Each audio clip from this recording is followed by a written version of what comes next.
Hi everybody, this is Joe with Joe's Premium Firewood, bringing another inventory video.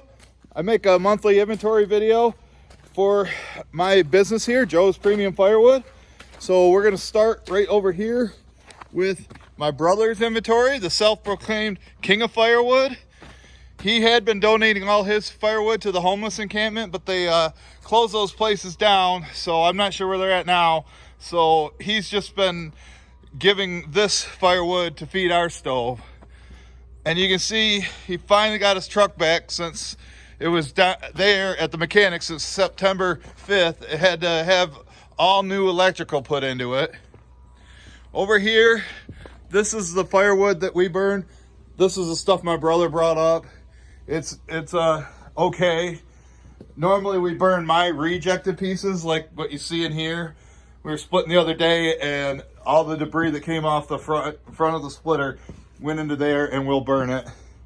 Then I moved some of this stuff up that had a lot of fungus on it, that cherry, and there's more rejected pieces in there.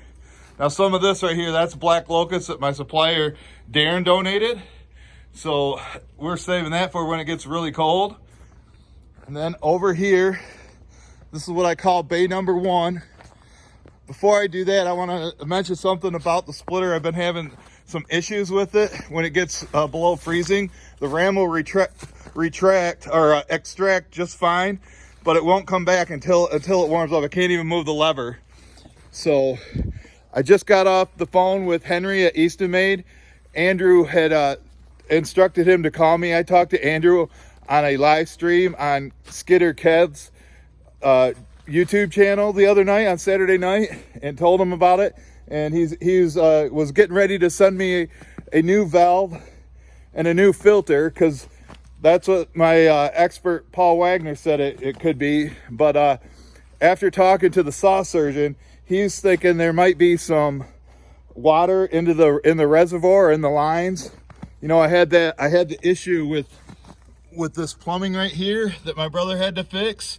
And water could have got in there when the pressure gauge had that hole in it. So maybe that's how the water got in there. So the saw surgeon told me to go buy some HEET in the red bottle and pour it in there. It's like an antifreeze. We're going to try that out.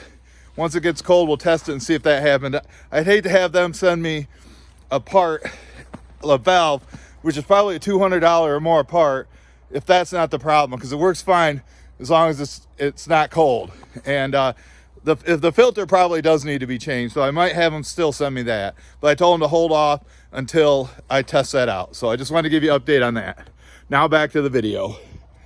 So right here, like I said, bay number 1 is about 90% full. Only dry wood goes into there, ready to burn wood like this ash. And recently, this was all full in here.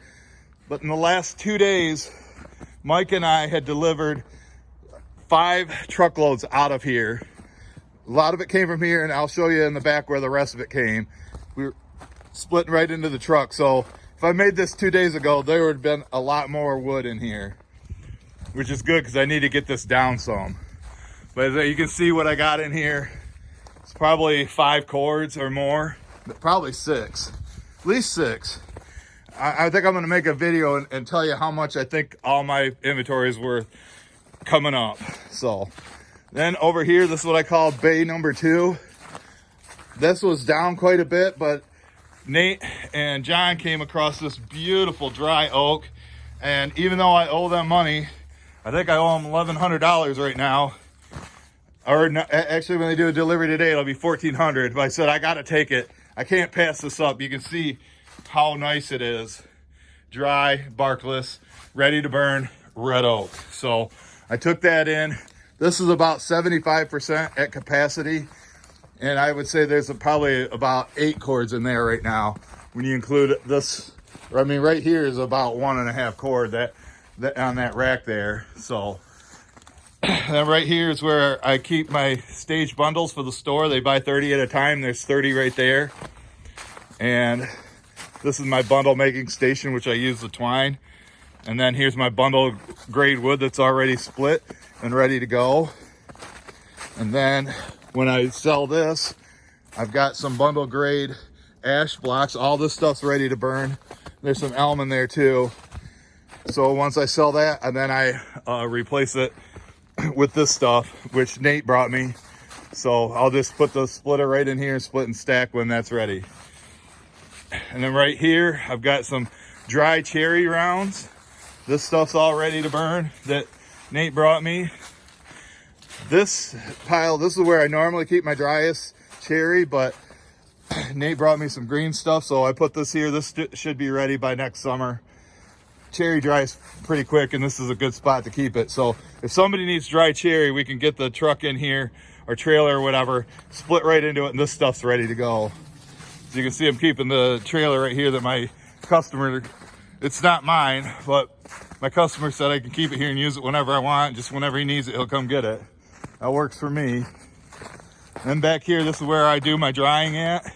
I just got this all filled with stuff from Scotty and Nate, and it's just a mix of hardwoods. There's elm, walnut, hickory, oak, and I think nope, there's no cherry in there, but that stuff should be ready in the fall. It was all semi-season. This has a bunch of hickory that I got from Nate, and right there is all white oak. Most of it. There was a few pieces of hickory and maybe elm in there too, but this stuff was semi-season. It'll be ready in the fall. And then right here's a mix of hardwood. I got mostly white oak, but there is some other stuff in there like elm and maple. And this right here, this was green. This is 100% white oak. Is about at least a half a cord right there that I got from Darren and was split in the summer. I'm hoping it's ready by the fall. And right here you can see there's more of this oak that John and Nate brought me and dumped it here on these two tarps. But as you can see, this pile went all the way out to here. But I have been mixing this with the ash that was up by bay number 1 and splitting it right into the truck with this splitter, my Husky.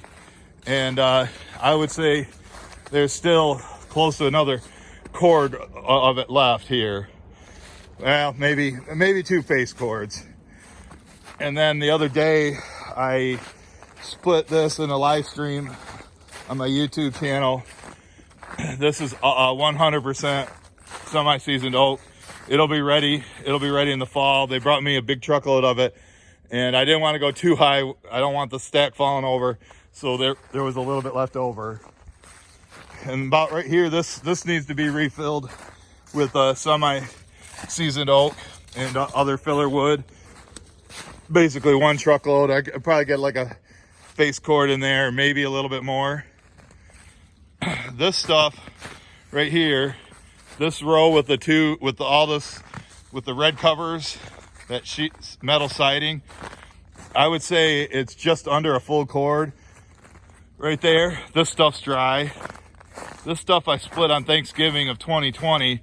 It came in, it was green oak, and I think it's gonna need to sit another summer before it's dry and ready. And this partial load, I did sell some of it. I'm saving this stuff. It's really nice, dry red oak. I'm saving that for the guy that owns the trailer, because he tips real well, and this wood is really nice. Plus he's letting me use his trailer. And right here, this is my summer 2022 campfire wood stack. I would say it's about 80% full. I told Nate after December 1st, 2021, which is today, I said, I don't want, if you bring me more campfire wood, which normally you go sassafras, cherry, and soft maple into here. And I would say there's probably 25 truckloads or 25 face cords right there. So probably just under 10 cords. Once I fill it up, then we could get 10 full cords in there. And then right here, this is another cherry spot. Mike and I split this on, I believe it was on Thanksgiving. We split this cherry right here and got it stacked. It's almost all full, just that little area needs it. And I do the drying. Once this is all full, there's at least 4 face cords right there. So now we need to go down to my driveway storage area. Some guy just came, a new customer came and picked up the boiler wood I had there. That was my nicest stuff. The stuff that when I'm splitting up here and get rejects, that's where that goes. So I did have another guy pick up some boiler wood too. So it's starting to get a little bit low on it, but I don't really care about dealing with boiler wood. We can check my mileage. Here you go, 37 out. So it's not too cold. If I needed to run the Easton Maid, I would have no trouble with it today. We'll just go down the driveway. I got more storage down here. This is what I call the power line storage area.